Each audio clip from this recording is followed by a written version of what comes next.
Խաչատուր Սուքիասյան։ Մեծարգո վարչապետ, հարցս ուղղում եմ ձեզ, Հայաստանի Հանրապետության գույքի կառավարման համակարգի ներքո 400 միլիարդից ավել գույք կա կուտակված, որոնց մեծ մասը ոչ վարձով է տրվում, ոչ վաճառվում է, ոչ էլ տեղյակ ենք, թե ինչի մասին է խոսքը։ Բայց երբ որ դիտում ենք Հայաստանի Հանրապետությունում մասնավոր սեկտորի կողմից, գործակալությունների կողմից անշարժ գույքի, տեսնում ենք, որ տարեկան մոտավորապես առք ու վաճառք կատարվել է մինչև 59,000 գույք։ Իհարկե դրանց մեծ մասը հնարավոր է բնակարաններ լինեն։ Դրանցից մոտավորապես 1580-ը արտասահմանյան քաղաքացիներ են ձեռք բերել։ Երբ որ այդ գույքը չի գործում, ոչ մի գեներացիա չի կատարվում, հարկ չի վճարվում, աշխատատեղ չի ստեղծվում, հնարավոր չի դրանք հանձնենք մասնավոր սեկտորին, նրանք կառավարեն, նրանք վաճառեն, նրանք վարձով տան, նրանք վերանորոգեն, որտեղ վերանորոգման դեպքում մուլտիպլիկատիվ էֆեկտ է սկսում, ցեմենտ են օգտագործում, արմատուրա, մալուխներ են օգտագործում, մարդիկ են աշխատում։ Ես կարծում եմ, սա մեր ուշադրության կենտրոնում պետք է լինի, եւ ես խնդրում եմ, որպես երկրի վարչապետ, դուք սա առանձին քննարկման թեմա դարձնեք, ինչի պետք է պետական ունեցվածքը այս կարգին մի կողմ դրված լինի եւ ոչ մի գեներացիա չապահովի Հայաստանի Հանրապետությանը։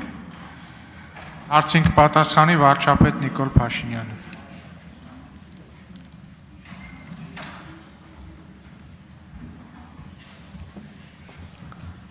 Շնորհակալ եմ հարցի համար։ Այո, այդ խնդրը գոյություն ունի եւ մենք մեր օրակարգային հարցերից է այդ խնդրը լուծելը։ Հիմա օրինակ կարող ենք վերել ամենահայտնի եւ ամենավառ օրինակները, օրինակ Հանրապետության հրապարակի վրա կա այդպիսի շենք, որ կառավարությունը փորձում է ինչ-որ մի ներդրումային տրամաբանության մեջ տնի, բայց այդպես էլ չի ստացվում, խոսքը փոստի ժամանակին կենտրոնական փոստն է եղել։ Երբ որ ուզում ենք հասկանանք, բա ինչի հետաքրքրություն չկա, պարզվում է, որ ասենք օրինակ շատ ստանդարտների չի բռնում այդ շենքը, սկսած նրանից, որ կայանատեղի խնդրեմ ունի, սկսած նրանից, որ պատմամշակութային հուշարձան է եւ այդտեղ լրացուցիչ միջոցառումների շատ խիստ սահմանափակումներ կան, սկսած նրանից, որ հետևի հատվածներ ինչ-որ մի ժամանակ, որ այդ համալիրի մաս են եղել սեփականաշնորհվել, առանձնացվել են եւ այլն եւ այդպես շարունակ, բայց այդ խնդրեմը կա, բայց եթե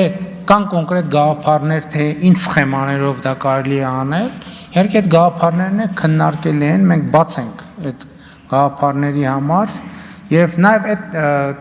մեծ թվերը այո շատ կարեւոր են, բայց երբեմն մեծ թվերի մեջ էլ պետք է մենք խորանանք, որովհետև ձեր ասած 400 միլիարդ ասիկ, 400 միլիարդ, երբ որ նայում ենք այդ գույքը, տեսնում ենք, որ այդ գույքեր կան, որ գտնվում են այնպիսի տեղանքներում, որոնք ընդհանրապես ոչ մեկին հետաքրքիր չեն, մի ամայի վայրում են, իհարկե հակառակն էլ կա, եւ կան դեպքեր, որ հիմա կոնկրետ ներդրումային հետաքրքրությունը ցուցաբերված է եւ իրականացվում է։ Ուզում եմ այն մյուս փոստի շենքի մասին խոսեմ, որտեղ առևտրի համաշխարհային կենտրոն բրենդի ներքո մենք նախագիծ ունենք, որը առաջիկայում պետք է իրագործվի։ Այո, այդ իրականում շատ նուրբ եւ բարդ գործընթաց է եւ մենք այդտեղ խնդիր ունենք։ Մենք խնդիր ունենք, որ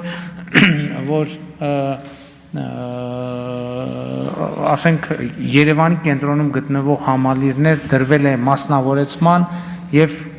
կամ հետաքրքրություն չի ցուցաբերվել։ Եղել են հիմա կոնկրետ ունենք իրավիճակներ, երբ որ մենք մի սխեմայով փորձ էինք անում դա դնել մասնավորեցման, բայց այդ թվում որոշակի քննադատություններ եղավ մասնավորեցման այն սխեմայի վերաբերյալ, որ մենք ուզում էինք կառավարությունը մտածում էր անել, այդ սխեման փոխեցինք, մասնավորությունը տեղի ունեցավ, բայց այնտեղ հիմա ճգնաժամ է առաջացել եւ մեծ հավանականությամբ այդ մասնավորեցման արդյունքում առաջացած ճգնաժամի լուծման պետք է զբաղվենք, համենայնդեպս ես արդեն այդ նամակների հոսքը ստանում եմ, բայց որ թեման պրոբլեմատիկ է եւ շատ կարեւոր, այդ միանշանակ է, բայց ուզում եմ ասել նաև, որ եթե ես չեմ սխալվում, 2024 թվականին պետական գույքի կառավարման տողով պետական բյուջեի եկամուտները էականորեն աճել են, մոտավորապես եթե չեմ սխալվում 20 միլիարդ դրամի եկամուտ ենք ունեցել պետական գույքի կառավարումից, ինչը առնվազն նշանակում է, որ այդ հարցը մեզ իրոք շատ հետաքրքրում է։ Եվ մենք փնտրտուքի մեջ ենք եւ սխեմաների ներդրման process-ի մեջ ենք։ Արձագանք։ Մի պատմություն եմ ուզում հիշեցնել 99 թվականին 98-ի Ռուսաստանի դեֆոլտի արդյունքում Հայաստանի Հանրապետությունում անշարժ գույքը բավականին ընկել էր գները եւ պետությունը երբ որ պայմանագիր էր կնքի այդ անշարժ գույքը ձեռք բերողների հետ, որոնք որ պետք է 10 տարվա ընթացքում այդ գումարը լրացնեին, դա ոչ մեկի սեփականություն չէր, չէին կարողանում բանկեր դիմել, չէին կարողանում վաճառել ինչ-որ մի հատվածը։ Մի օրենսդրական նախաձեռնություն բերեցինք, դրանից հետո սկսեց գեներացվել բոլոր այդ տարածքները սկսեցին վերավաճառվել, սկսեցին վերանորոգվել։ Ես ուզում եմ ասել, այդ կարգի գումարի անշարժ գույք ունենալը եւ 20 միլիարդ հավաքելը, կարծում եմ 20 միլիարդը ցածր պետք է ավելի մեծ սա էր ուղղակի իմ ասածը, որ ինքը գեներացվի, գումար տա, աշխատատեղ ստեղծվի, հարկեր վճարի։ Շնորհակալ։ Միանշանակ համաձայն եմ ձեզ հետ եւ այսինքն այն մասով, ինչ մասով օրինակ պետական գույքի կառավարման կոմիտեի նախորդ եւ նախանցյալ տարվա հաշվետվությունների քննարկումը եղել է, ես այդ խնդիրն եմ դրել։ Բայց հիմա ես ուզում եմ մի ուրիշ հարցեր անդրադառնամ։ Մենք ահռելի գույք ունենք հանրապետությունում, որ ժամանակին մասնավորեցվել է, բայց նույն կերպ տնտեսական շրջանառության մեջ չի։ Այսինքն ես օրինակ վստահ չեմ, եթե մասնավորինն ու պետականը համեմատենք, ես վստահ եմ, որ մասնավորին տիրապետության տակ գտնվող գույքերը, որոնք շրջանառության մեջ չեն, եւ ուղղակի փլուզվում քայքայում են, կարող հաստատ ավելի շատ է։ Չէ, բա այդպիսի խնդիրներ պետական գույքերի հետ կապված էլ կա։ Դատական խնդիրներ կան, վեճեր կան, բանի